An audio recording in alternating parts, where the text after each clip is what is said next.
Malapit na, malapit na. Ika-17 ng Mayo. Hindi ka ba kinikilabutan, Nera? Ha? I broke up with Dorota. Broke up. There's an emotional, this is emotional, this is my wonderful. Nung kami nga ay nasa Iloilo City pa rin, the City of Love, ay naikwento ni Michelle, yan siya si Michelle, oh. Siya ay asawa ng kapatid ng asawa ko. Oh, kita nyo? Di ba madali lang? Teka muna, parang bakit para tayong tatawid sa kabilang buhay niyan?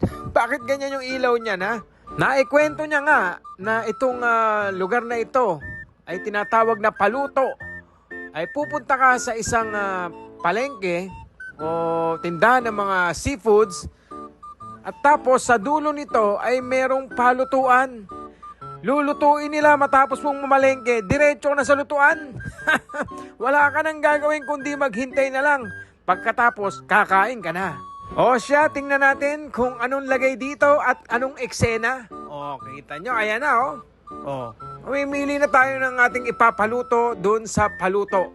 O, may mga seashells na anong tawag dyan? Scallops. Yun, scallops. Yung pala yun eh. Ngayon lang ako nakakita ng scallops ha. Pang mayaman din yata yun ha. O, ayan, meron ding mga salmon. O, tapos may iba't ibang klase ng isda yan. Yung ibang isda, hindi ko kilala eh. At eto, may pusit. Oh, alright na alright yan, oh. Oh, di ba? Ikot-ikot muna tayo. Tingin-tingin tayo ng mabibili. At ayan, nakikipagtawaran na yata to si Miss Yel. Miss Yel, Mabel. These are words you'll love. Ayan, oh. Ayan na, oh. Naglalagay na sa palanggana. Oh, kikiluhin na yan. Oh, ayan na. Hindi, meron na tayong pang calamares at pang adobong pusit. Oh, alright na alright yan. Oh, medyo naparami yata ang ating bibiling pusit ngayon Sa bagay, marami naman tayo. Kaya, ayos lang yan. Saktong-sakto yan. Pag niluto yan, liliit pa naman yan eh. Oh, ayan na. Meron ding hipon dito. Meron din palang bilong-bilong dito. Paborito ni Darling My Love So Sweet at yung kambal ko. Paborito nila yan, yung bilong-bilong. At syempre, ayan, si Papa John Lloyd, parang nagmo-moltor lang, Alright na alright talaga si Papa John Lloyd, Habang naglalakad siya, ay kung ano-anong ulam ang tumatakbo sa isipan niya. Ano kaya ang uulamin niya? Dahil maghapon siyang di kumain para paghandaan ang paluto na ito. Hoy! Sabi ni Michelle, ito daw ang dating bagsakan ng mga seafoods. O yung tinatawag namin sa Tagalog na konsignasyon. Alam nyo ba mga kosa, kung di nyo na itatanong, huwag nyo nang itanong. Ang ibig sabihin ng konsignasyon ay consignment.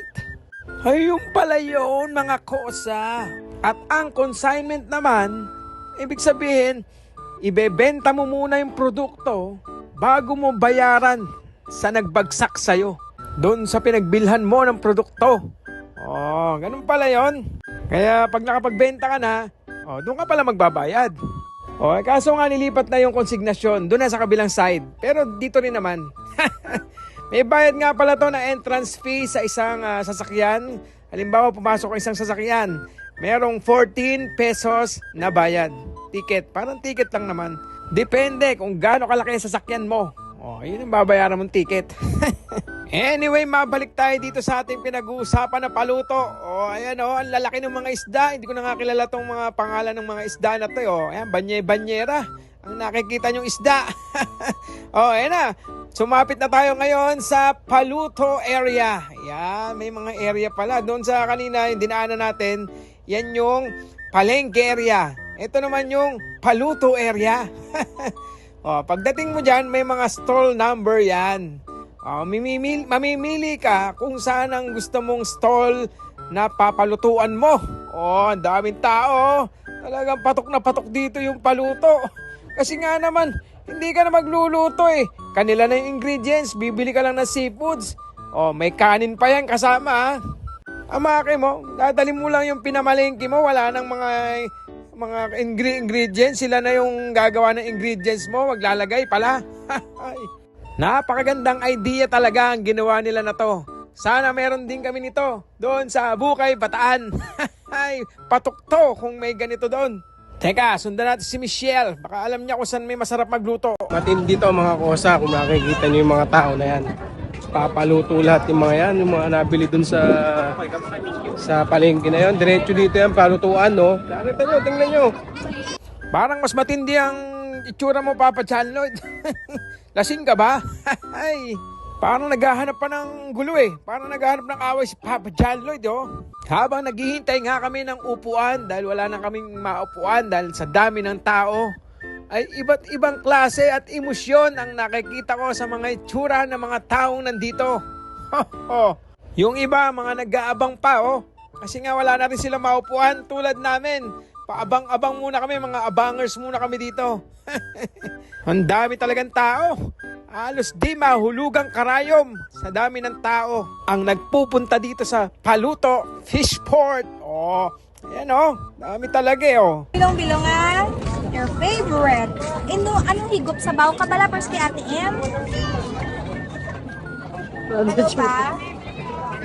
Sa pinaka-pinsakan ni stall number 14, pang-ari lang kami Ano nga kainin mo?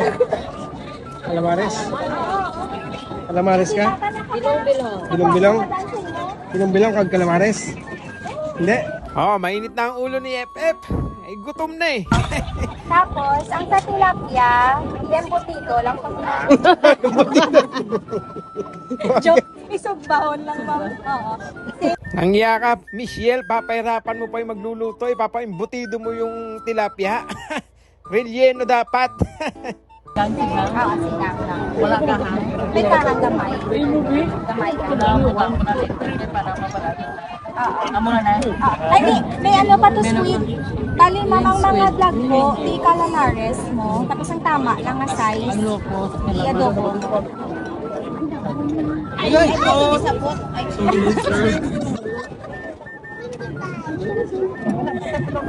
Wala. May padam ka rin, nagidam.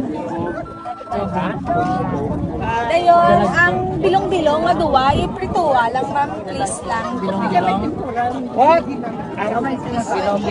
prito. Ano kaya ang magiging kapalaran ng mga seafoods na aming pinaluto? Hanggang dito na lang muna mga kosa. Abangan ang susunod na kabanata. Please follow, like, and share.